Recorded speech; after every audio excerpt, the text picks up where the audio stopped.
का समाधान भारत की आध्यात्मिक शक्ति से हो सकता है।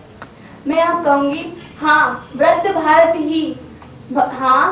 भारत ही संसार का सिरमौर है।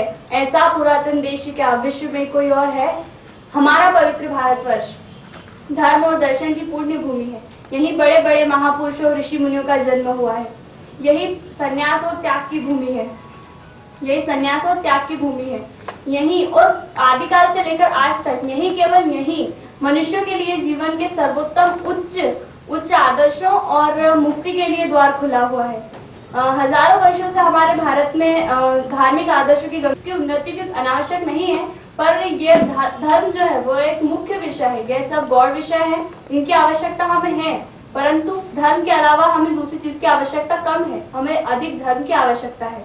हमारा देश गरीब है, हमें अपने बांधवों की भूख मिटाने के लिए धन चाहिए, परंतु क्या रोटी के टुकड़ों से हमारी समस्या का समाधान हो सकता है? ऐसा तो नहीं दिखाई पड़ता। रोटी के टुकड़ों से हमारी समस्या समाधान नहीं होगी। हमें सब कुछ मिलने के बावजूद भी हमें एक विशेष चीज की आवश्यकता है, और वह है शांति।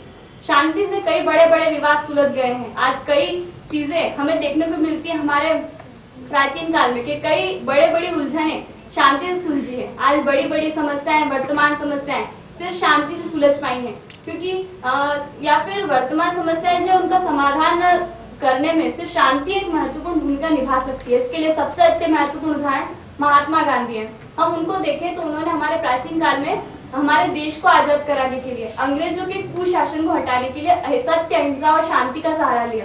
उन्होंने उसी के आधार पर हमारे देश को आजाद करवाया और आज हमें स्वतंत्रता भोगने को दी। हमारे देश में अभी शस्त्रों की दौड़ बढ़ गई। हमारा देश प्रगति कर रहा है, आगे बढ़ रहा है, पर हमारे देश पे कोई उंगली उठाए तो हम उसकी उंगली तोड़ देंगे। परंतु क्या ये प्रवृत्ति हमारे देश को आगे ले जाएगी? ऐसा तो नहीं है। इससे हमारा देश अधिक समय तक टिका ही नहीं रह पाएगा।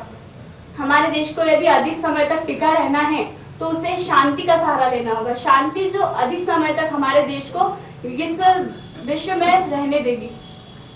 हमारा देश भारत प्राचीन काल से शांति में विश्वास रखता आया है, और इसका सबसे अच्छा उदाहरण बौद्ध धर्म है। बौद्ध धर्म जो हमारे देश को शांति देता था, जो सांप्रदायिकता और जातिवाद के खिलाफ था, पर हमारे देश में ही इसका जन्म हुआ। हमारे देश को इसने शांति प्रदान की, पर ये आगे जाकर हमारे देश के अलावा श्रीलंका, तिब्बत जैसे अन्य देशों में हमारे देशों से कहीं अधिक पनपा। इससे सिद्ध होता है कि हमारा देश जो खुद तो शांत है ही, जिसने अन्य देशों को भी शांति प्रदान की। इससे ये पता चलता है कि हमारे भारत की आध्यात्मिकता कितनी मजबूत है। हमारे देश को इस सब के अलावा एक और महत्वपूर्ण चीज है जिसकी आवश्यकता है, वह है चरित्र।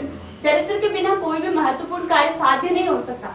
इसका महत्वपूर्ण उदाहरण हमारे स्वामी विवेकानंद है, जिन्होंने चरित्र के आधार पर सारे राष्ट्रों को अपने हाथ में ले लिया और ये साबित कर दिया कि चरित्र के आधार पर देश ही नहीं, विदेश में भी हम अपने देश को प्रसिद्ध कर सकते हैं। उन्होंने शिकागो में जाकर अपने आप को प्रसिद्ध किया और बताया कि भारत भी एक देश है जिसकी संस्कृति जो ऐसी महान चीज है जिससे हर समस्या का समाधान हो सकता है।